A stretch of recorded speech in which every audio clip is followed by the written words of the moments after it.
Muraho mu Rwanda abanyamadini n'abanyapolitike ruri hasi ruri hejuru. Abanyapolitike barimo na president w'igihugu barashinja abanyamadini bamwe gupapira no gufafarika bafinda amayeri yo gusisibiranya rubanda ngo babacucura utwabo. Ugahura n'undi akakubwira nawe ukundi Imana ibyo yamubwiye. Wahura n'undi n'umuhanuzi arahanura ibizabejo kuri kanaka no kuri kanaka. Mbere na mbere jewe mpuye nawe ukambwira ibyo nabanza kukubaza niba utari umusazi. Akakanye tuvugana insengero ibihumbi n'ibihumbi mu moko imideri imikorere n'inyigisho zihariye zafungiwe za portail bituma ubu bamwe bari kwitotombera mu matamatama rutava mu kanwa ngo batatura ikibazo. Ahubwo abanyapolitike ntibatinye gutuma ku matorero cyangwa imiryango ishingiye ku myemerere nk'iyitwa abagorozi abanywa gake abakusi ihema ry'amahoro intwarane n'ibindi byihariye gutyo babwirwa ko bahagaritswe. Umuntu wese ukoresha ikiboko ibitutsi cyangwa ibikangisho agahatira cyangwa akabuza umuntu umwe cyangwa benshi gukurikiza imihango y'idini cyangwa guteranira mu mihango y'idini ryemewe n'amategeko, utera impagarara cyangwa akajagari, ubuza, utinza cyangwa uhagarika imihango y'idini ikorewe mu ruhame mu buryo bwemewe n'amategeko abakoze icyaha. Umuntu wese uhamijwe n'urukiko gukora kimwe mu bikorwa bivugwa mu gika cya mbere cy'ingingo ahanishwa igifungo kitari munsi y'umwaka umwe ariko kitarenze imyaka 2 cyangwa ihazabu y'amafaranga y'u Rwanda atari munsi ya miliyoni 1 ariko atarenze miliyoni 2 z'amafaranga y'u Rwanda. Ayo magambo yanditse mu gitabo kigena ibyaha n'ibihano muri rusange mu Rwanda mu ngingo yacyo y'153 ahubwo wigiye mu gika gikurikiraho bahamya ko iyo ibyo bikozwe n'amatsinda y'abantu ibihano byiyongera. Iyo bikorwa bivugwa mu gika cya mbere cy'ingingo bikozwe n'abantu benshi bishyize hamwe igihano kiba igifungo kitari munsi y'imyaka 3 ariko itarenze imyaka 5 cyangwa ihazabu y'amafaranga y'u Rwanda atari munsi ya miliyoni 3 ariko atarenze miliyoni 5. Kubera izo mpamvu bamwe mu banyamadini bati rero nta kabuza ubwo turajyana leta mu butabera nituyitsinda ubwo bamwe imyaka 3 na miliyoni 5 barahita bazishashura. Abanyamadini bamwe twavuganye ntibatinya kuvuga ko itegeko nshinga rya leta y'u Rwanda ribarengera nubwo benshi batarizi neza. Ariko mu gitabo cy'itegeko nshinga u Rwanda ruri kugenderaho ingingo ya 37 ivuga ko ubwisanzure mu bitekerezo mu mutima nama mu guhitamo idini mu gusenga no kubigaragaza mu ruhame burengerwa na leta mu buryo buteganywa n'amategeko. Bati mu buryo buteganywa n'amategeko no hejuru kandi mwibuke neza kandi munafate mu mutwe ahantu bavuze idini ryemewe n'amategeko. Mwe muretse gato izi mande zose zirapfiki. Hari aho kame mureka tujye twemeranya ko hari igihe nabwo abantu bakora ibintu bishobora gutuma abantu bagira munabi ku buyobozi kubera ibintu navuga ngo byo cy'igitugu. Reka nigutinya ko hagombye kubamo erega bari abaturage. Iyo ufunze urusengero hari umuntu ubuhemukiye ushobora kuba utizera Imana ariko uriya muntu wizera Imana nawe akeneye yuko umutwara neza kuko ntabwo bose bafata ibyemezo. Umuntu umwe warangaye ntabwo agomba guhemukira abandi igihumbi. Yitwa Dr Antoine Rutayisire nubwo yisubiye ku ijambo nyamara izo nteruro niryo shingiro ry'abatumva ifungwa ry'insengero mu Rwanda. Ni mu gihe abandi bo batera hejuru bati niba zifunga ubundi se zari zimaze iki. Hirya y'ibyo byose hakaba amabanga amateka nihangana hagati y'abanyapolitike bo mu Rwanda n'abanyamadini kuva hambere mu myaka myinshi ishize gukururukana kugeza kuri ibi turi kurebesha amaso nk'ikirunga kiri kuruka nyuma y'ibyabereye imbere ahatagezwa amaso. Niyo mpamvu ubwo iki gihuhusi cyatangiraga twihaye umukoro uremereye yo kubategurira ikiganiro kigari kandi cyihariye kuri iyi ngingo nayo yihariye ku banyarwanda bose. Turasuzuma akantu ku kandi cy'abanyapolitike n'abanyamadini bari gupfa cy'ukuri kuko buri kintu cyose kigira inkomoko. Turinjira mu mateka tumenye imvo n'imvano kuva kuri abo ba classe na ba Perode mwagiye mwumva n'ukuntu burya abapadiri ari bo bashinze Parimehutu ndetse n'ibizazane byo mu 1959 ntibibiremo akaboko k'idini. Turamenye iby'amadini na genocide yakorewe abatutsi ariko nitwirengagiza uruhare rw'amadini mu mibereho myiza y'abanyarwanda ndetse n'ibyo kiliziya yagiriza leta y'u Rwanda. Muri make ibi ni ibisobanuro ku byo dukeka kutigeze umenya kuri iyi ngingo maze amafufu n'amafaranga bibafubike deep. Mu ivuriro Everlife nahivurije umwijima mivuriza n'iby'amabanga y'abashakanye bankoraho riraka nabahanga pe.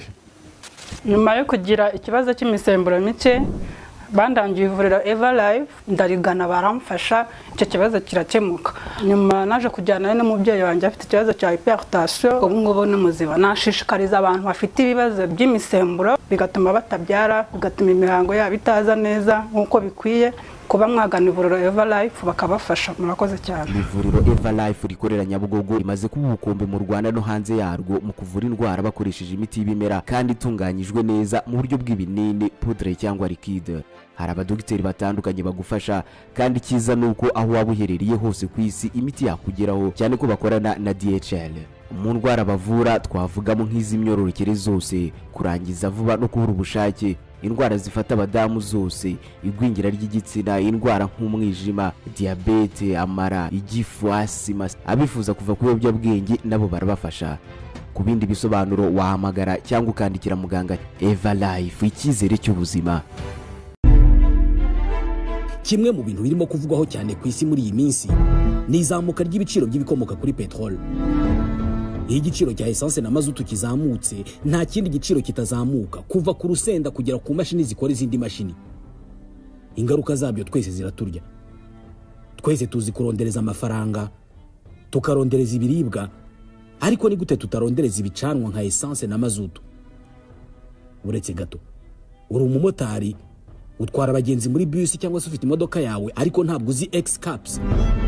Ni ibinini bishyirwa muri reservoir ya moto cyangwa se imodoka bigatuma inywa essence cyangwa se mazutu nke, ikagira ingufu nyinshi kandi ikagabanya ibyotsi yasohoraga kubera ko ibi binini bigabanya ingano ya dioxide de carbone muri essence cyangwa muri mazutu, ibihita birengera ibidukikije. By'umwihariko kuri moto, ikinini kimwe gishyira muri reservoir mbere yo gushyiramo essence kikagabanya 22% kuri essence moto yawe yanywaga. Ni ibinini biri mu moko menshi, kuva kubishyirwa mu tumuto duto kugera ku mashini za rutura zihinga n'izikora imihanda n'iziterura ibiremereye. Ni ibinini bikorwa n'ikigo cy'Abanyamerika cyitwa MPG Extreme. Hamagara 07 88 33 82 47. Mu mujyi wa Kigali, X-Caps ziboneka mu bice bitandukanye, by'umwihariko muri gare yo mu mujyi muri downtown ahaparika bus zijya Nyabugogo na Kimisagara. Ni hafi y'amarembo arebana na Chic ndetse no ku isoko rya Nyarugenge mu muryango wahoze ukoreramo Konka. Ubu nibwo buryo bwiza bwo kuzigama amafaranga icyarimwe urinda n'ikinyabiziga cyawe.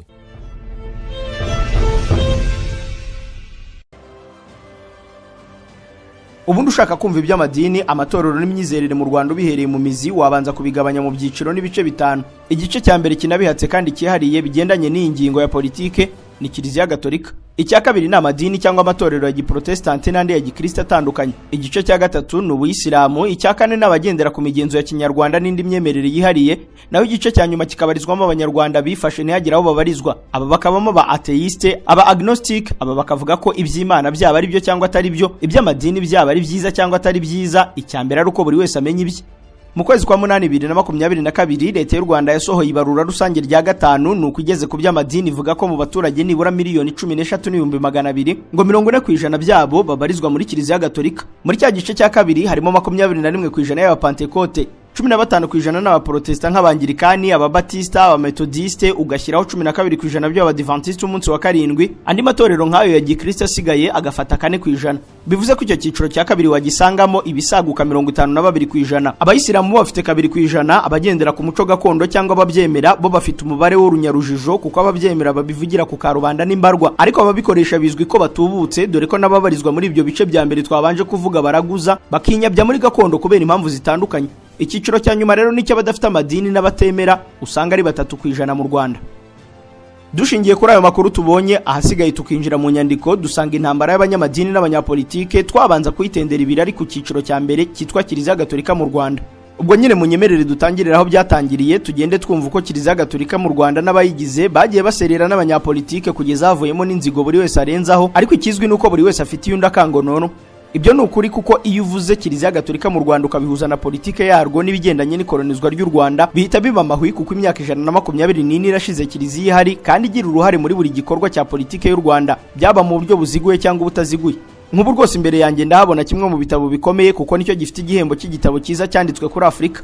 Iki gitereka amabanga cy'igitangaza byanasabye ibindi bitangaza kugira ngo nkirambikeho ibiganza, cyitwa Rwanda Before the Genocide, Catholic Politics and Ethnic Discourse in the Late Colonial Era, cyasohotse mu 2014, cyanditswe n'incabwenge Professor James J. Kane usanzwe yigisha teolojiya muri kaminuza ya Creighton muri Nebraska muri Leta Zunze za Amerika. Impamvu turondoye ibyo byose nuko turifashisha iki gitereka bumenyi cy'impapuro 343. Nk'ubwo agaruka ku munsi wa mbere Kiliziya yagereye mu Rwanda, Professor Kane yanditse ku rupapuro rwa 24 ati: nyuma y'uko ubuyobozi bw'Abadage bwakolonizaga u Rwanda rubemereye mu 1899 abapadiri bo mu itsinda n'ishami ryitwa White Fathers bayobowe n'umufaransa ufite amamuko mu Budage Jean Joseph Hilt bateguye urugendo rugana mu Rwanda baza baherekejwe n'ingabo nyinshi z'Abadage. Iri tsinda rya Hilt ryageze i Nyanza ku cyicaro cy'ingoro y'umwami mu kwezi kwa kabiri mu 1900. Icyo gihe umwami Musinga yanze guhura nabo atinya ko bamuhuheramo iby'amadini yabo, nuko yohereza undi mu bakomeye ngo yigire nk'umwami. Tutiriwe tujya gushakisha ibindi byinshi, aya magambo ya Professor Kane atwumvisha ukuntu Kiliziya yatangiye mu Rwanda mu nzira ziteye kwibazwaho, kuko twumvisemo abasirikare n'imbunda, twumvamo no kwishishanya hagati y'umunyapolitike wari uyoboye u Rwanda akeka ko harashobora kugirirwa nabi n'iyi myemerere. Yakomeje ku rupapuro rukurikiraho avuga ko Musinga yahumirije yemera ko bashinga ibirindiro mu Rwanda nyuma yo kumenya ko bari gukorana n'ubutegetsi bw'Abadage bwari bumaze igihe bwigaruriye u Rwanda. Professor Kane yemeza ko umwami Musinga yababwiye n'ababuze ikintu kimwe, ngo yababwiye ko bagomba gushinga ibirindiro ahantu kure cyane ya hafi aho ngaho i Nyanza kugira ngo batazamuteza icyugazi n'iyo migenzo yabo yari itandukanye n'iyi. Ngo imyaka 3 yagiye kurangira aba ba White Fathers bamaze gushinga ibirindiro mu nguni zose z'igihugu. Nk'ubwo mu gice cy'amajyepfo y'u Rwanda bari babishyize Save na Mibirizi, mu burasirazuba babishinga Izaza, mu majyaruguru ashyira uburengerazuba bishyira ku Nyundo, naho Rwaza bayishyira mu majyaruguru ashyira uburasirazuba. Kuva ubwo Jean Joseph Hilt niwe wahisuba inkomarume ya Kiliziya Gatolika mu Rwanda ndetse aba n'umuyobozi wayo nka Vicar Apostolique, ariko yiswe Vicariate ya Kivu. Uyu mugabo yatangije amashuri cyane ry'abihaye Imana agamije kugira ngo acengeze mu banyarwanda iby'ubugatolika, ariko ngo yafatiranye ubukene bw'ibikoresho mvamahanga bwari mu Rwanda, yigarurira imitima y'abagore n'abana cyane abahungu yabitayeho, aza no gukuramo umwe yigishije kurusha abandi ari wa Aloyizi Bigirumwami. Uyu byarangiye ari ubaye umusenyeri wa mbere w'umwirabura ku butaka bwose Ababiligi bakolonizaga. Ku itariki ya 25 z'ukwezi kwa 10 mu 1920 yarashaje anarwaye, maze inshingano zishyikiriza by'agahe gato Julien Louis Edouard Marie Gorgeau. Mu 1922 Kiliziya yohereza Vicar Apostolique wari ugiye guhindura ibintu byose muri politike, imibereho n'imigirire yose y'abanyarwanda. Uzamwumva yitwa Leopold Class. Umwarimu w'amateka y'amadini muri kaminuza New Haven Dr. Gerald Anderson yanditse igitabo agaruka ku mateka, ubuzima n'akazi ka Leopold Class mu Rwanda. Akita Class Leo 874-945, nubona uko wagikozaho ibiganza ukagisoma uzarunguruke ku rupapuro rw'137 n'izikurikirana narwo. Uzasanga agira ati Class akigera mu Rwanda yahanganye bikomeye n'umwami w'u Rwanda Musinga. Uyu yamubonaga nk'umwanzi n'umuntu waje atangira kurenga cyane ku masezerano yari yaragiranye na Hilt yo kutavogera imbagozi. We yaje azenguruka hose ndetse ategeka ko umwami, abamikazi, ibikomangoma, ibisonga n'abandi batware bose ari bo bagomba kuyoboka iyo misengere mishya. Ibintu byamuhanganishije n'umwami Musinga, ariko birangira Class ageze ku mugambi wo guhindura abanyarwanda benshi abagatulika. Byagiye kugera mu 1943 hafi abatware bose b'ingoma nyiginya ari abakristo, kandi babatijwe ku gahato, ndetse muri uwo mwaka nyine yabatije uwo yari yaragize umwami w'u Rwanda Mutara wa gatatu Rudahigwa. Ni ibirori byitabiriwe n'abayobozi bose kugira ngo bibere akabarore rubanda bose. Dusubire inyuma gato. Class amaze kuba umuyobozi wa Kiliziya mu Rwanda, wasa n'uwateshejwe umurimo w'ivugabutumwa, yinjira bikomeye mu bya politike, amoko, itoneshwa n'ibindi byakorewe mu Rwanda mu gihe cyo hagati y'1922 kugeza mu 1945. Byose byarimo akaboko k'uyu wihaye Imana, kuko nk'ubwo ikibazo cy'itoneshwa ry'ubwoko bumwe bw'abatutsi bashyirwa mu mashuri ujya wumva, dore ngo uyu mugabo niwe biri kugakana. Umunyamateka Bonaventure Mureme yabihamije neza mu 2010 ku rupapuro rw'140 kugeza ku rw'154 rw'igitabo ku badidibuza Urufaransa yise amateka y'u Rwanda mu bukoroni, agendeye ku mbago za Musenyeri Alex Kagame. Manuel d'Histoire du Rwanda à l'époque coloniale suivant le modèle de Musenyeri Alex Kagame, wavuga ko ibibazo by'indangamuntu, amacakubiri n'akaduruvayo kose gashingiye ku moko mu Rwanda mu rubanza ngo byabazwa uyu mugabo w'Umufaransa. Ibi byanashoboka kuko tunashingiye kuri ya makuru yo gushwana na Musinga nk'uko Dr. Gerald Anderson amaze kubitubwira. Byarangiye rwose mu kwa 11 1931 Class yirukanye umwami w'ingoma nyiginya wari umunyagitinyiro, amugira nka zeri nyuma y'akitso. Abahanga ku mateka y'u Rwanda bagahuriza ku kuba cyari igitero cya politike cyatangije inzika, inzigo n'inzangano hagati y'abari bashyigikiye bose ingoma nyiginya, ku buryo uko ibihe byagiye biha ibindi bagiye basoma udupapuro twanditseho aya mateka bakababara kuko icyatumye Class yirukana umwami ngo nuko yamurahiriye ko atazamukozaho ibiganza ngo abatizwe, ko tareka imigenzo ye gakondo nko guterekera, kuraguza n'ibindi byinshi byari bishingiye ku myemerere ye.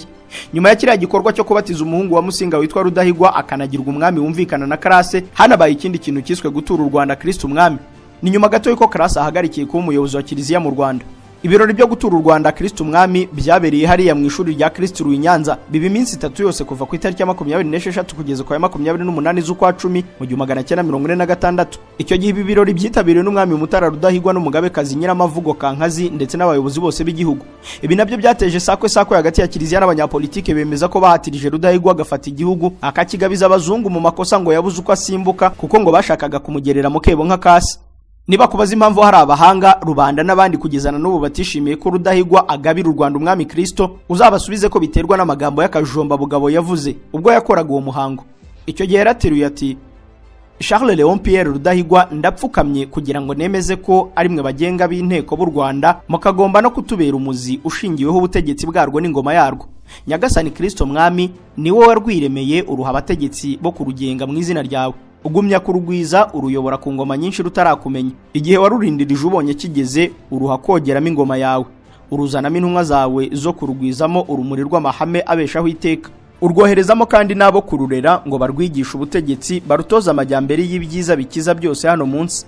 Natwe abanyarwanda twese twemeje ku mugaragaro ko tukuyobotse ukabura umwami wacu. Twakiranye icyubahiro amahame abeshaho y'ubwami bwawe. Mwimanyi ngo haye igihugu cyanjye cyose, abo tuva indimwe nanjye ubwanjye. Arakomeza, nubwo iki gikorwa cyabaye nk'umunyago kuri classe, ariko yari amaze igihe gito yitabye Imana urwa giturumbuka guyi Bujumbura ku itariki ya 31 z'ukwa mbere ku1945, nuko asimburwa n'umufaransa mugenzi we Vicaire Apostolique Laurent François de Primoze. Gusa classe yapfuye yaratumye u Rwanda rutanyagwa ubutaka bwose bw'igisaka. Uburasirazuba bw'u Rwanda bwari bugiye kujyanwa n'Abongereza ngo babwomeke kuri Tanzania na Uganda bakolonizaga mu kiswe Ortiz Medina Convention mu 1919. Vicaire Apostolique Laurent François de Primoze waruje nk'umuyobozi mushya, we yazanye ingengabitekerezo ihambaye mu bya politiki. Kugira ngo bigende neza, yahaye ubwepiskopo umunyarwanda wa mbere Aloys Bigirumwami tariki ya mbere z'ukwezi kwa gatandatu mu 1952. Gusa wibuke ko Bigirumwami yari yarateguwe kuva kera ku bwa Hirt. Nanone Laurent François de Primoze yari inshakura ya politike, kuko ni nawe wazanye akanyamateka ujya wumva kitwa Hobe.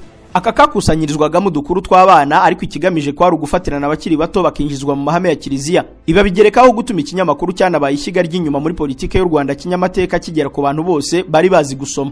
Bikemezwa ko icyo cyari igihe cyo guhugura rubanda batari mu butegetsi ariko bahereye mu bakiri bato. Ibi nakubiswe n'inkuba mbisanze mu nyandiko y'undi musenyeri yitwa Par de Situ la Charité, un évêque au Rwanda, les 6 premières années de mon épiscopat de 1956 à 1962. Iyi nyandiko n'urupapuro rwa 29 na 30 yanditswe na musenyeri André Pelode. Ibyiyo Hobe no kuba Laurent de Primoze yarakoresheje icengezamatwara binyuje mu binyamakuru kwigisha no guhugura rubanda ntiwaba ukibihakanye, kuko uyu André Pelode wemeje ko byakoreshejwe nko kwamamaza inkuru nziza. Ni nawe wabaye umuyobozi wakoreye mu ngata de Primoze hari ku itariki ya 15 z'ukwezi kwa gatanu mu 1955. Ku ngoma ya André Pelode nibwo u Rwanda rwahuye na kandare kandi utahakana ko Kiliziya yabuzemo akaboko kayo. Nk'ubwo bidatinze mu mwaka wa 1957 Padiri Adriatis na Canon Ernote nibo bacuze banahimbata Gregoire Kayibanda wari inshuti batoje mu mashuri yabo yo gushinga ishyaka Parti du Mouvement de l'Émancipation Hutu, Parme Hutu. Bidatinze n'andi mashyaka yarashinzwe mu gihugu.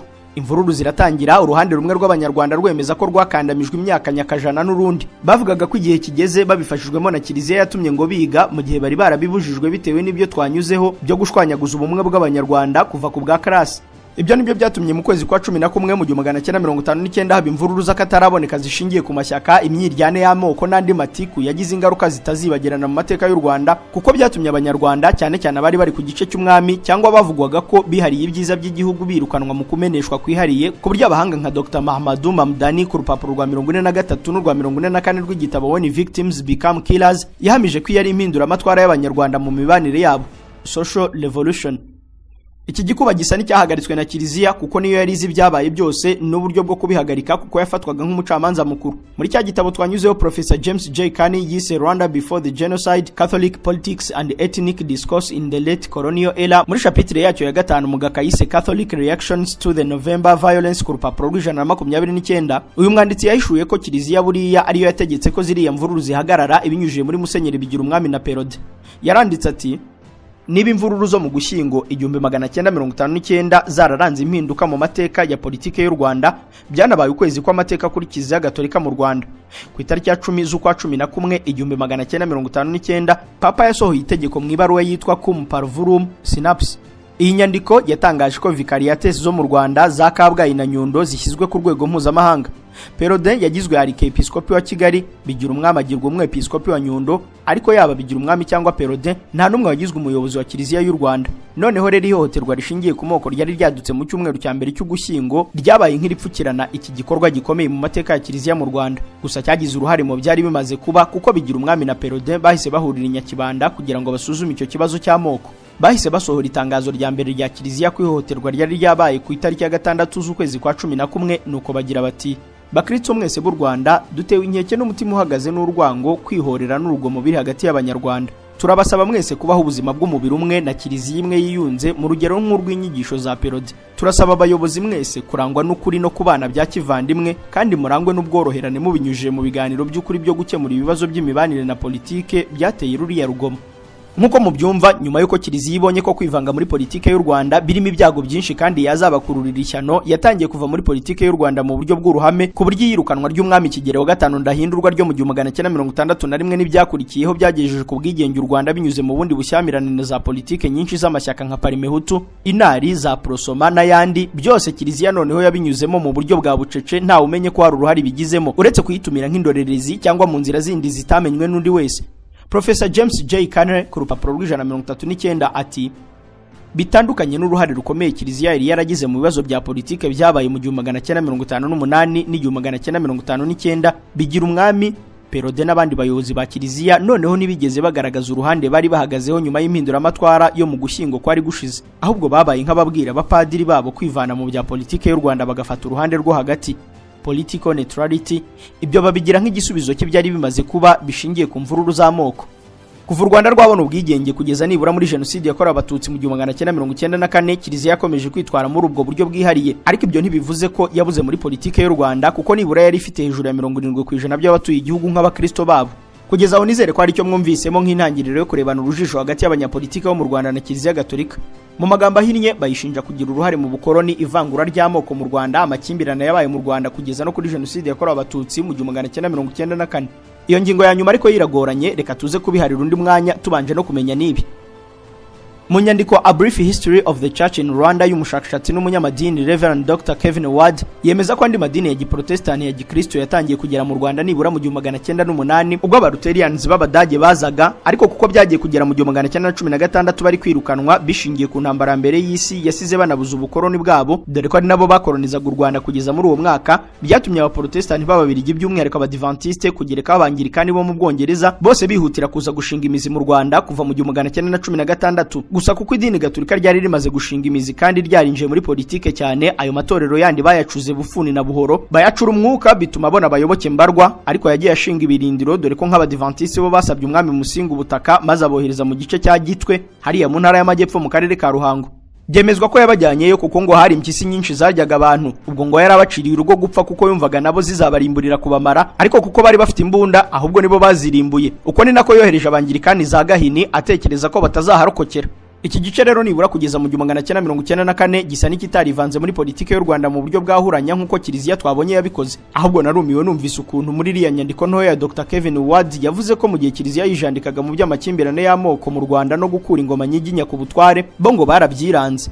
Mu magambo ye bwite twasemuye ati mu 1950 kiliziya Gatolika yatangiye byeruye gushyigikira iringanizwa ry'ubusumbane hagati y'Abahutu Tutsi.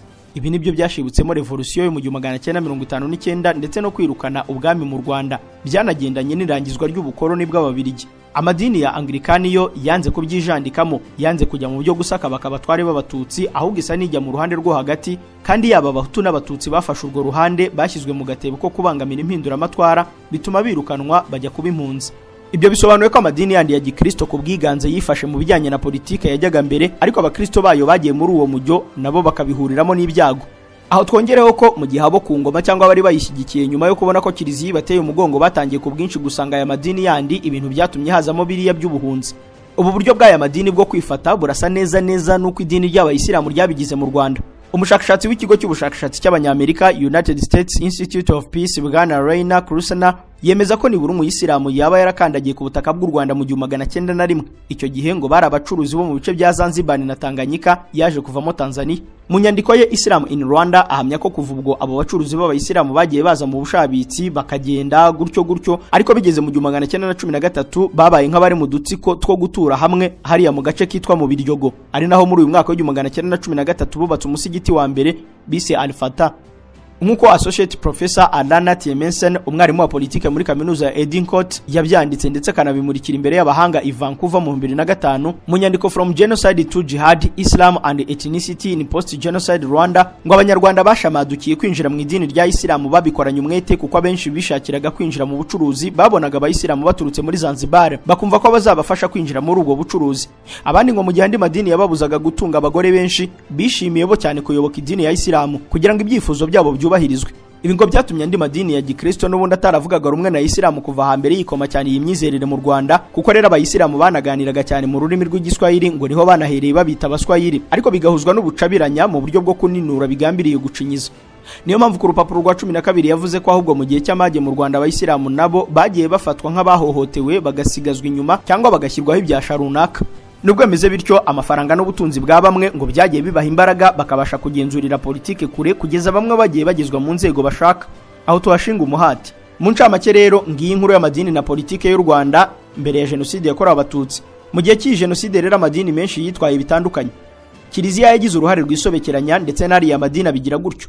Umuntu wabashije gusobanura uruhare rw'abanyamadini muri jenoside n'umwarimu wa science politique muri kaminuza ya Boston, Professor Timothy Paul Longman, ndetse mu 2010 yanditse igitabo kagarara cyitwa Christianity and Genocide in Rwanda, aho yabanje kwemeza atajijinganya ko amadini ya Gikristo yagize uruhare rwihariye mu gushoboka kwa jenoside kuko basa nkaho babuze ubushobozi mu myigishirize yabo y'urukundo, ubworoherane no kubana bya kivandimwe. Ku rupapuro rwa 12 yahamije ko iyo amadini akora akazi kayo ntajye kwivanga muri politike mu buryo buziguye n'ubutaziguye ngo nta byago nka biriya byari kubaho kuko amoko yombi yabarizwaga mu madini.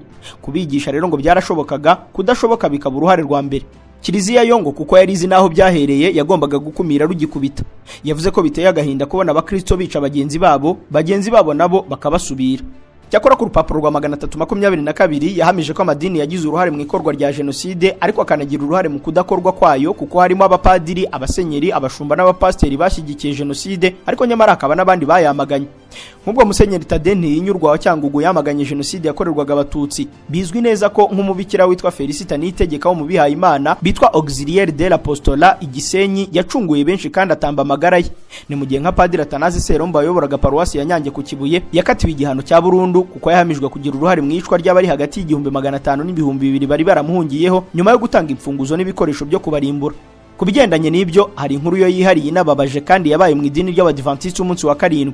Hari muri Mugonero, Gishyitamo muri Kibuye. Mu gihe cya jenoside yakorewe abatutsi hari umubare munini wahungiye cyane ko byari ibitaro n'urusengero ruhegere rw'Abadiventiste. Byatumye Abadiventiste benshi rero bo muri ibyo bice bahahungira. Mu gihe cya jenoside yakorewe abatutsi Pastor Elizafani Ntakirutimana ni wari umuyobozi w'Abadiventiste umunsi wa 7 mu Rwanda. Nyuma y'uko abahahungiye bamenye ko bagiye kwicwa ku itariki ya 15 z'ukwa 4 mu 1994, abapasteri barindwi b'Abadiventiste aribo Pastor Ezekiel Semugeshi, Isaka Rucondo, Seti Rwanyabuto, Eliezer Seromba, Seti Sebihe, Jerome Gakwaya na Ezekias Zigira inshuti bahisemo kwandikira umuyobozi wabo Pastor Elizafani Ntakirutimana wari umuntu ukomeye mu Rwanda kandi ngo afite ubushobozi bwo guhagarika ibyo byose. Aba bapastori baramwandikiye bati: Nyakubaha umuyobozi wacu Pastor Elizafani Ntakirutimana, muri amahoro. Tukwifurije gukomera muri ibi bizazane byose turi guhura nabyo. Twifuje kubamenyesha ko twumvise ko ejo tuzicwa n'imiryango yacu. Turabasaba rero ko mwadutabara mukaganira n'ubuyobozi. Turizera tudashidikanya ko ubifashijwemo n'Imana yagushinze kuyobora umukumbu ugiye kurimburwa ku bushobozi bwawe bwabihagarika kandi wazabishimirwa cyane. Ukuducungura wabigira nk'uko abayahudi bacunguwe na Esteri. Tuguhaye icyubahiro. Nubishaka iyi baruwa n'iyi nkuru wayisoma ku rupapuro rwa 27 rw'igitabo ndakubwira. Nyuma y'uko abo pastor bandikiye umuyobozi wabo bizeraga nta shiti ko ijambo rimwe ryahita ribarokora, igisubizo yaboherereje ngo cyari ikinyuranyo cy'iby'ubuzima bwabo bwose bizeye ko bizabaho. Ni igisubizo kigira kiti: ibibazo byanyu byabonewe igisubizo. Mugomba gupfa. Mugomba kurimburwa, Imana ntikibakeneye. Niba koko aya magambo umuyobozi w'Abadiventiste Pastor Elizafani Ntakirutimana yarayavuze simbizi. Icyo nzi kandi nabonye no kumushakashatsi Philippe Gulevich wo muri Philadelphia ho muri Pennsylvania muri Leta Zunze za Amerika aza mu Rwanda gukora ubushakashatsi kuri iyi nkuru, yaburangije yandika igitabo yitiriye iriya baruwa yabariye abapastori barindwi bandikiye umuyobozi wabo bamubwira bati: turakumenyesha ko twamenye ko ejo tuzicwa n'imiryango yacu. Byatumye Philippe Gulevich igitabo cye agiha umutwe: We wish to inform you that tomorrow we will be killed with our families. Iki gitabo yanditse mu 1998 cyarakunzwe mu mahanga yose kubera inkuru nyinshi zirimo. Niba utanabizi niwe wa mbere wadukanye ku ruhando mpuzamahanga izina Paul Rusesabagina mwumvise nawe watanye mu mitwe na leta y'u Rwanda bigashyira kera. Iki gitabo ni nacyo cyaciriye inzira filime Hotel Rwanda. oya ibi si byo bitugenza. Gusa mwumvise ko mu yandi madini naho ibizazane hagati y'abayobozi b'amadini, abakristo n'abafite imyemerere bose bakoze ibishitani, ariko n'abandi bakora ibimanamana mu gihe cya jenoside yakorewe abatutsi. Ikibazo cyabaye nuko ahantu hakorewe jenoside ku bwiganze ari mu nsengero, kuko ariho rubanda bahungiye bizeye ubuhungiro. Nyuma ya jenoside yakorewe abatutsi, bamwe bashinje abarimo kiliziya kugira uruhare muri jenoside kuko abayihagarariye batabashije kurinda babahungiyeho. Abandi bati uretse na kiliziya n'umuryango w'abibumbye warananiwe ubireba, nkanswe twebwe dukoresha intwaro yitwa Bibiliya. Ibi kiliziya yabiteraniyemo amagambo na leta nyuma ya jenoside yakorewe abatutsi, hiyongeraho za nzigo zo hambere kuko abanyapolitike bavugaga ko iyi kiliziya ari bwo bwonko bw'amabi yabaye mu Rwanda. Mbega nubwo bitagiye ku mugaragaro, nta wabura kwemeza ko intambara y'ubutita hagati y'impande zombi yarambye, ariko hakabaho kuryaryana bya kinyarwanda kuko mu matamatama abagize kiliziya nabo bavugaga ko hari impfu z'abayobozi babona n'ubu zitarasobanuka neza. Ibyo babivuga bashaka kuzura kaboze, bavuga ibyabereye Gakurazo ku itariki ya 5 z'ukwezi kwa gatandatu mu 1994, aho Archbishop wa Kigali Vincent Nsengiyumva, Musenyeri Nsengiyumva Tadeo Kabgayi, Musenyeri Ruzindana Joseph Wabyumba n'abandi bapadiri bakomeye bapfuye mu rupfu rw'urutera rujijo, bikemezwa ko byabaye ku mpanuka, abandi bakabisobanura ukundi. Nubwo izi mpaka zabaye hagati y'abanyapolitike na kiliziya, bisa nkaho byarangiye kiliziya yemeye uruhare rwayo n'abayo muri jenoside yakorewe abatutsi. Ku itariki ya 20 z'ukwa 11 mu 2016, Musenyeri Filipo Rukamba akamuvugizi wa kiliziya mu Rwanda yasohoye amagambo yemeza ko ari mu izina ry'abavugira, aratomora ati: turasaba imbabazi ku makosa yose kiliziya yakoze. Turasaba imbabazi mu izina ry'abakristo bose ku bw'amakosa yose twakoze. Tubabajwe no kuba abayoboke bararenze ku ndahiro yabo yo kubahiriza amategeko y'Imana. Mutubabarire ku cyaha cy'inzangano mu gihugu cyagejeje no kukuba babanga mwabo kubera amacakubiri y'amoko. Ntabwo twerekanye ko turi umuryango umwe, ahubwo twaricanye. Iki cyabaye ikimenyetso ko kiliziya idahakana uruhare rwayo mu byabaye. Gusa mbibutse ko ibyo byose bivugwa hatirengagijwe ko iyi kiliziya yagize uruhare rw'agatangaza mu buzima rusange bw'abanyarwanda nko mu gisata cy'uburezi, ubuzima ndetse n'ahandi. Kugeza ubu uruhare rwayo nta urushidikanyaho keretse uw'igihorihori cye kidakora neza. Ikindi wa mwanditsi Longman yemeje ko nyuma ya jenoside yakorewe abatutsi ngo kiliziya n'andi madini ngo yagize uruhare rukomeye mu gusana imitima y'ubwihebe, urwangano, inzigo n'ibindi. Dr Antoine Rutayisire ati: reka nkubwize ukuri, naha mu Rwanda amasengesho twasengaga muri 94 na 5 na 6 na 7 n'umunani, dusengera igihugu, dusengera intambara y'abacengezi, dusengera n'abayobozi twarabatumiraga bose bakitabira. Ariko usanga abantu ibyo bintu by'Imana, ibyo by'Imana. Ubwo tugeze aho ngaho rero turi kwinjira mu kibazo cyatuzinduye. Niba koko amadini yaragize uruhare rwiza mu kunga abanyarwanda, kubasengera no gushyigikirana na leta, dore ko twese tuzi ko habaho n'iminsi yo gusengera igihugu itumirwamo abakomeye kugera kuri perezida, noneho imvano yo guhangana bisa n'ibiteruye ishingiye kuki? Ibi byo biroroshye kubyumva niba wibuka guhangana twumvise, ariko by'umwihariko nyuma ya jenoside yakorewe abatutsi havutse ikibazo gisa no kugumuka kuri kiliziya gatolika kubera impamvu nyinshi, bituma hashingwa andi matorero menshi ashingiye kuri Bibiliya. Ibyo kugumuka kuri kiliziya nabyo byashakirwa mu kuba zimwe mu mpunzi zatahutse zari zarahunze muri bya bihe by'1959 zararebaga kiliziya ntizishira amakenga kuko zayumvagamo kuba nyirabayazana. Icya kabiri nuko twabonye ko mu Biliziya no mu nsengero hiciwe abantu benshi. Ibyo byatumye mu buryo rusange kiliziya y'inzozi mbi ku bandi. Icyanyuma mu buryo bwa politike biranashoboka ko ari mu rwego rwo kwirinda ko kiliziya yakongera kwivanga muri politike yenda yashandikishirijwe, gusa byo nta bimenyetso simusiga bibihamya. Kuvuka kw'amatorero menshi bamwe bava mu yari asanzwe byakuruye igisa n'ubwisanzure mu kurema, gushinga no kwamamaza imyemerere n'imigenzereze mishya kandi igezweho yanakuruye benshi no mu mideri y'agatangaza. Iyi rwose mujya mwumva yo kurunguruka mu bihe abahungu n'abakobwa bakakubwira ikizakubaho, ariko nawe ukabapfunda kabitugukwaha kitwa amaturo, icyacumi n'ibindi byitwa ukuntu gutandukanye. Nkuko abahanga mu mitekerereze babihamya, nyuma y'amakuba iyo hiyongereyeho ubukene, kudasobanukirwa n'ubugarisi, bituma rubanda icyo kwizera cyose iyo kibonetse bakizera. Iyo rero ikaba impamvu igice kinini cy'abanyarwanda batatindiganyije kwizera nta gushidikanya iyo myizerere mishya. Ibi rero bisa n'ibyabangamiye abanyapolitike kuko abanyamadini batangiye kujya bakorera amafaranga menshi cyane kandi asa n'atagira icyo abazwaho kuko bayabonaga mu nzira zitwa ko ari amaturo n'ibyacumi byera. Ubwo rero kujya kuyasobanuza bikaba kwikorereza umujinya w'Imana. Aho rero rwose niho ikibazo cya mbere gishingiye, ahubwo ubwo twabiteragaho igiparu na wa musengera ngendo wanjye Papa Dicastes naramubaje nese shahu, ibi noneho by'abanyamadini n'abanyapolitike turabihanuriza he ko icyacumi aho bukera kiracibwamo kabiri? Nuko arambwira ati abarundi baca umugani ngo umwuko n'akawuriko. Ubwo namwe muzawusiganuza abavandimwe b'abarundi bo hakurya iyo ngiyo n'abakeje di. Gusa niba abanyamadini binjiza amafaranga menshi kurusha uruhare n'inyungu leta bafitemo, birumvikana ko bishobora guteza gatanya. Byateza gatanya kuko binatekerezwa ko ayo mahera bayabona mu buryo bwakwitwa ubusahuzi no kubindikiranya rubanda, nk'uko na perezida w'u Rwanda yigize kubishimaho ati warangiza erega abantu bakishyura bakabishyura n'udafite na wa wundi wabujije ibikorwa byari bikwiye kuba bimuha amafaranga agomba kwishakamo amafaranga akuzanira akaguha.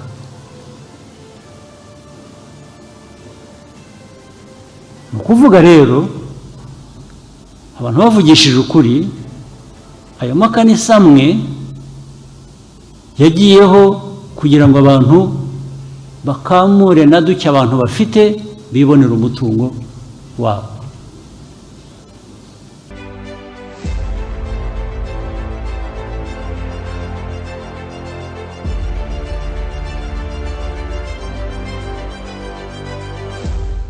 Nubwo havugwa impamvu y'ubusahuzi, ariko hari n'izindi mpamvu zihariye zirimo nko kuba abanyamadini baba inzira yo kugumura abaturage hakoreshejwe umutaka w'idini, ibizwi nka canonical abuse. Yenda niba hari ibibazo igihugu kirimo, abanyamadini bagakoresha ibyitwa ubuhanuzi mu kwiha ijambo binjira mu mferege ya politike ngo pata ribarara Yesu, tubonye iki n'iki na kiriya, turabona intambara n'ibindi. Ibi ntimwagiye mubyumva?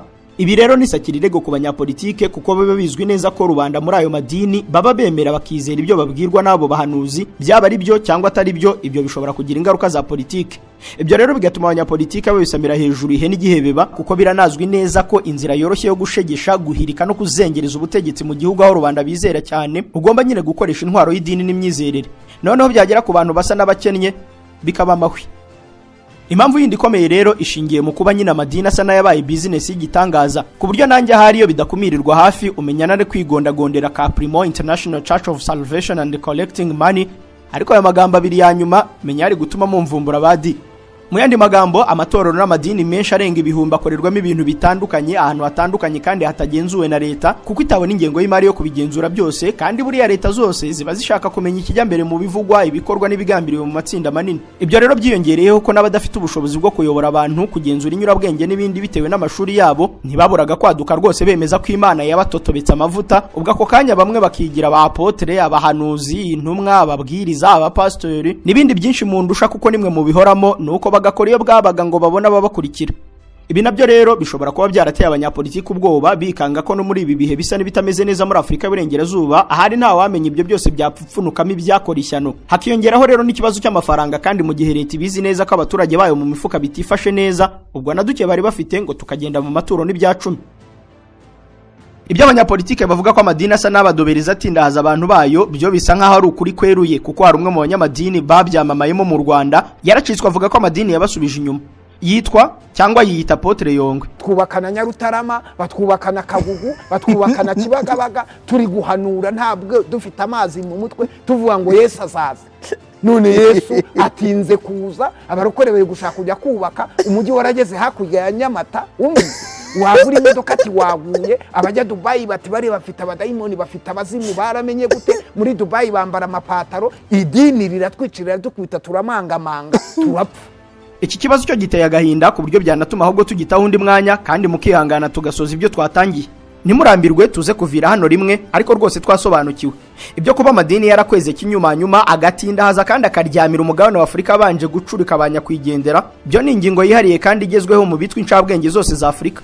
Ubaye uri umusomyi cyangwa waranyuze mu mashuri yigisha ubuvanganzo nyafurika, uko byagenda kose baba barumvise umuntu witwa Ole Soyinka. Ibitabo bye nka The Trials of Brother Jilo, A Dance of the Forests n'ikitwa A Play of Giants byabaye inyigisho mu mashuri yisumbuye na za kaminuza, ahubwo mu Munyanigeria niwe Munyafurika wa mbere munsi y'ubutayu bwa Sahara wahawe igihembo cyitiriwe Nobel mu gisata cy'ubuvanganzo hari mu 1986. Uhita unamenyeraho ko muri kaminuza 5 za mbere ku isi ya rurema harimo Harvard, Cambridge, Oxford na Yale iri ku mwanya wa 9. Izo kaminuza zose uko arenye Professor Ole Soyinka yazigishijemo. Kubera izo mpamvu uretse kwigiza nkana, ntaho hakana ko ari umuhanga kandi asobanukiye kurusha benshi, dore ko buyujuje imyaka 90. Uyu musaza rero amadini abanza kuyita ko ari organic problem, ntabone no kuyashinja psychological makeup mu gucurika ubwonko bwa benshi, ku buryo ngo yanabaye ibyago isi hori hanganye nabyo. Ati I've watched brilliant people who've been just captured by religion and nagiye mbona abantu bari basanzwe ari abahanga maze baza gushimutwa n'idini, nuko ubushobozi bwabo nk'abantu bwite baburambika hasi, ndetse banashyize hasi n'ubushobozi bwo gufasha society bari bafite. ibaze ko aba bantu baragiye bozwa mu mutwe baterwamo n'icengezamatwara ridasanzwe ku buryo bo ubwabo birebaho bakareba ibyo bagezeho n'ibyo bakora byose bakabyita icyaha. Aba bantu bakiri n'abato rwose barabyuka bakagira bati yo ibi mfite n'ibyo nagezeho byaba ari n'impano nahawe byose ni ibishitani bigambiriye kunyobya mu gushaka kw'Imana.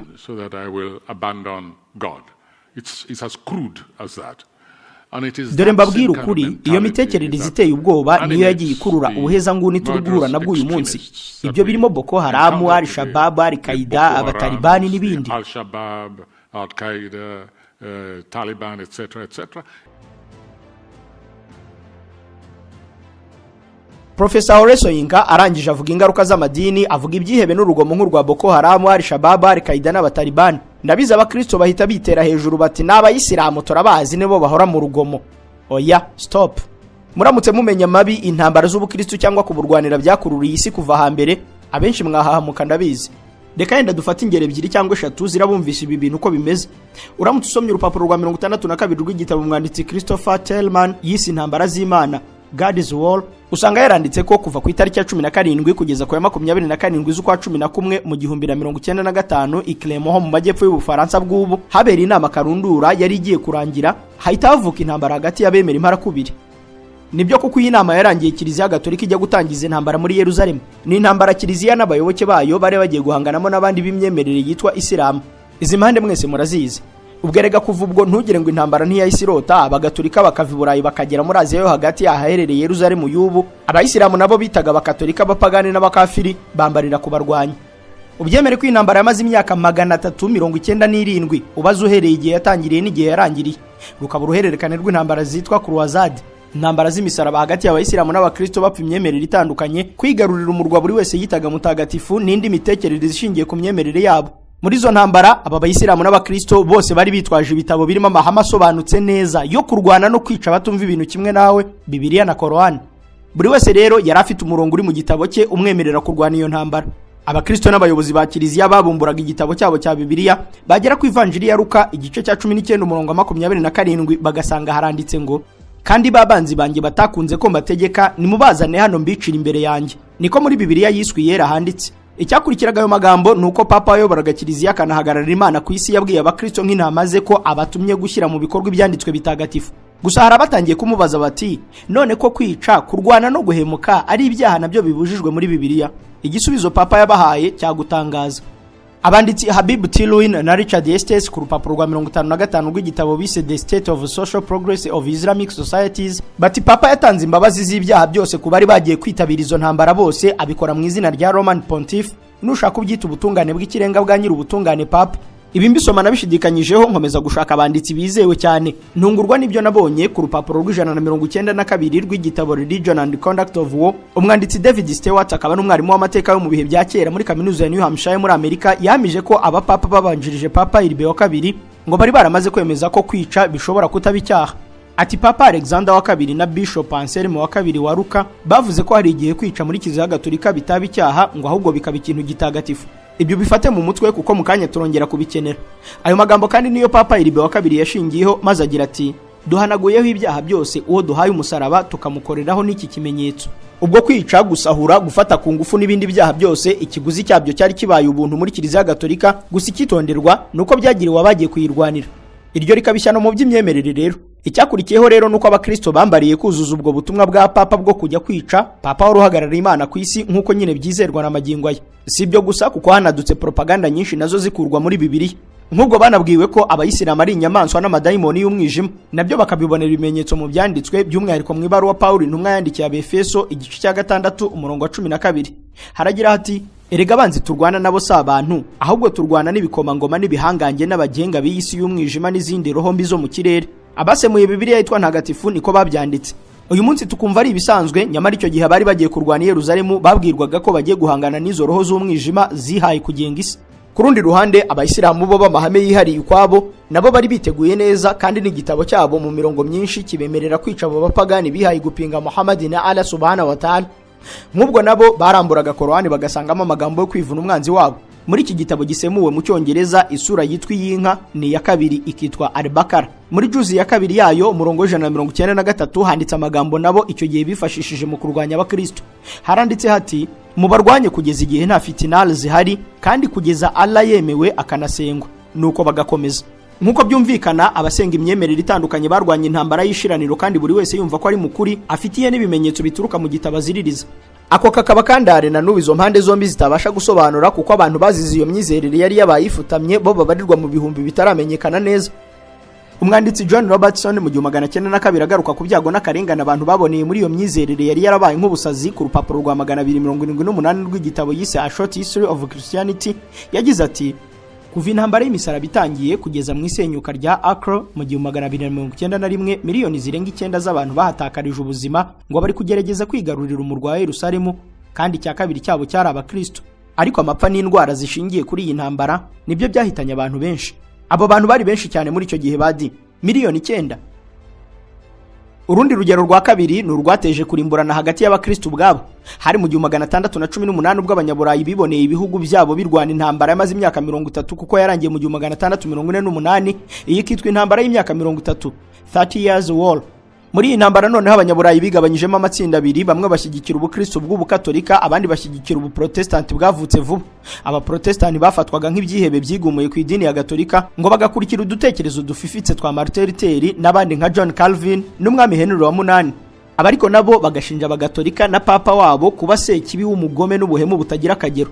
Ibihugu rero byagiye bifata uruhande kuva mu 1555 kugeza mu 1618. Nuko ubwami bwa Bohemia, Sweden, Palatinate, Denmark na Saxony bashyigikira ubuprotestani, ubwo abanzi babo babo ubwami bwa Habsburg, ubwami bwa Espagne, Bavaria n'ihuriro ry'abagatolika. Nuko impande zose ziyemeza gukemura ikibazo binyuze mu ntambara yari kirimbuzi. Abandi bakibaza impamvu atari yo yiswe ya mbere y'isi kuko n'ubundi ziswa ayo mazina nta yagize ubukana kuyirusha ushize ku munzani w'ibihe.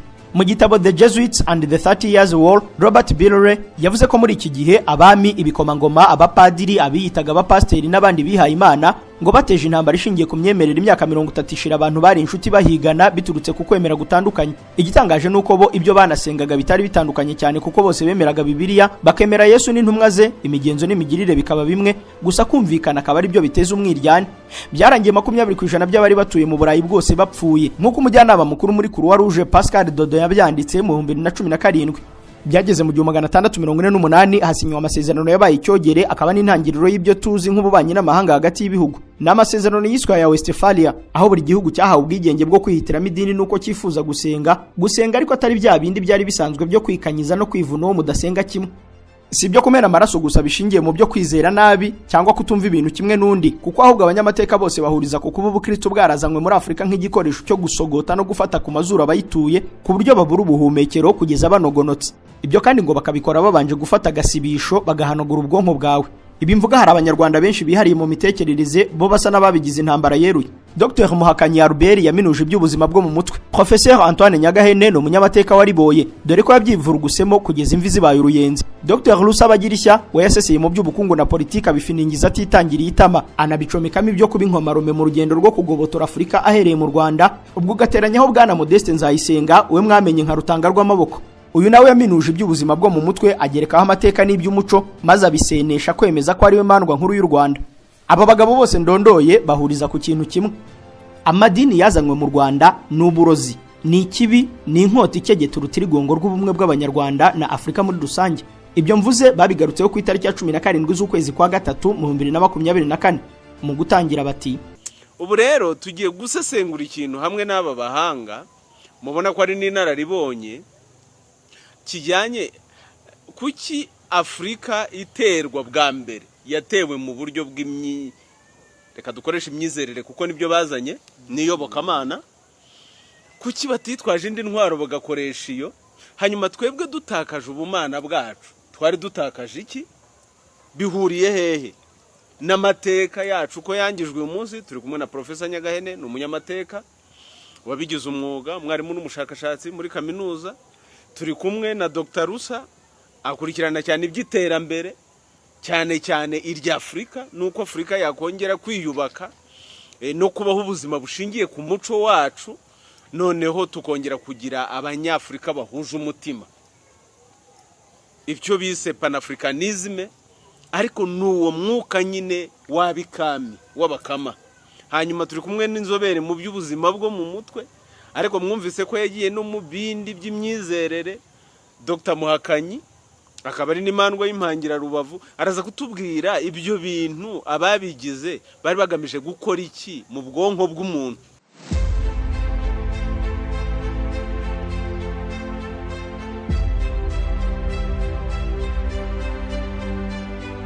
Ibyo guhurika abanyarwanda binahuzwa ngo n'ubukene Afurika ifite, numvise n'umukuru w'u Rwanda Paul Kagame abyifatira ku gahanga icyarimwe ananinura iby'amabonekerwa n'imitambagiro cyangwa ingendo zitwa ntagatifu kuba zizera.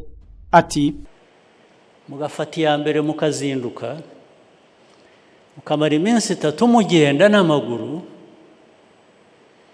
ngo bagiye ahantu sinzi ko nabyita habonekewe cyangwa havye, ariko hajyanye n'ubukene. Urabyumva? Hajyanye n'ubukene ni ukuvuga ko noneho mugezaho kuramenya ubukene.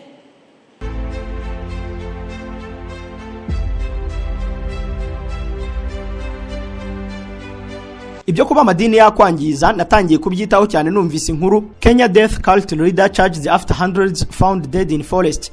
Iyi ni inkuru yo ku itariki ya 23 z'ukwa mbere mu 2024 ubwo ikinyamakuru The Guardian cyabaraga ukuntu rwose umupastor w'umunyakenya witwa Paul Ntege Mackenzie ngo yashutse abamwizeraga kwiyicisha inzara bakigira mu ijuru. Nuko isi yifata ku myanya ndangakumiro havumbuye 2429 y'abapfuye urw'akamama, bose abaganga nyuma yo gupima basanze barazize inzara.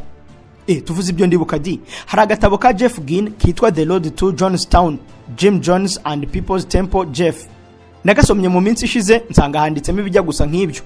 Inkuru yakwigira iti hari ku itariki 18 Ugushyingo 1978 ubwo Pastor Jim Jones umushumba w'itorero People's Temple yashukaga abayoboke bose ko bagomba kwigira mu ijuru kandi ko inzira yo kujyayo ari urupfu nk'uko Yesu yabigize, maze abasaba kwiyahura ku bushake. Mu busazi buhambaye kuri iyo tariki abayoboke be bose barengaho 918 bagotomeye uburozi bwica mu muvuduko munini, n'uburozi bwitwa cyanide. Bahise bapfa bose ngo bagambiriye kujya kwirebera ubutaka basezeranywaga n'intumwa yabo Jim Jones. Icyo tutaramenya nuko yenda baba baragezeyo.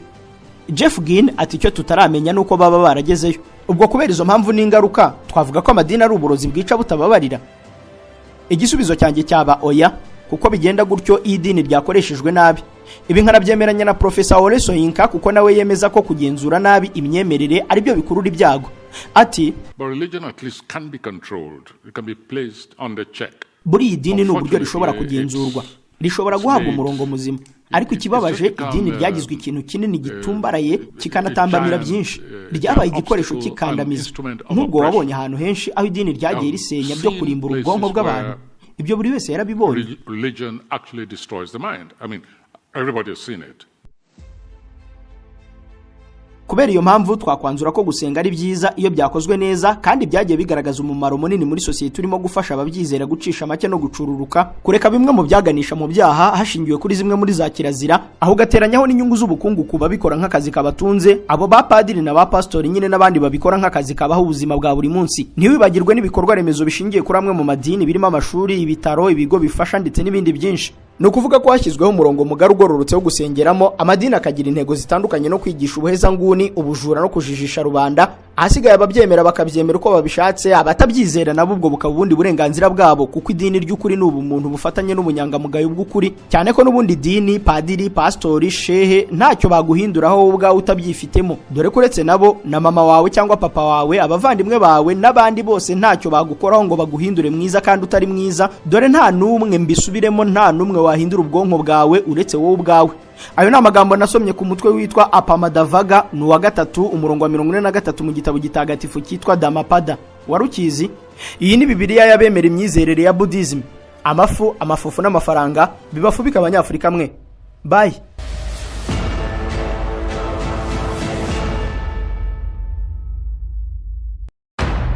Kwimuka ni kimwe mu bigora abantu benshi muri iki kinyejana. ngaho ngo suriya mudasobwa, flash disk cyangwa se ngo igitabo cy'ubucuruzi. Hakaba n'abimuka bava mu rugo rumwe bajya mu rundi, batikanya ibiyiko cyangwa se ukumva ngo amaburo y'igitanda yabuze n'ibindi bitesha umutwe abatari bake. Niba nawe byajyaga bikugora, humura igisubizo cyabonetse. Royal and Pro Limited. Iyi ni kampani izobereye mu kwimira ibikoresho by'abantu, byaba ibyo mu mabiro, ibyo mu bigo ndetse n'iby'abantu ku giti cyabo. Wari uzi ko ushobora kutwereka inzu wari utuyemo, wowe ukigira mu mirimo yawe, wataha ukinjira mu yindi, kandi ibikoresho byawe byose twabishyize ku murongo. Wowe ukeneye kwimuka, tugane tugufashe, ucukubiri na stress byajyaga bigutera. Ukeneye ibindi bisobanuro, waduhamagara kuri 07 85 56 82 20. Royal and Pro Limited. Turi professional.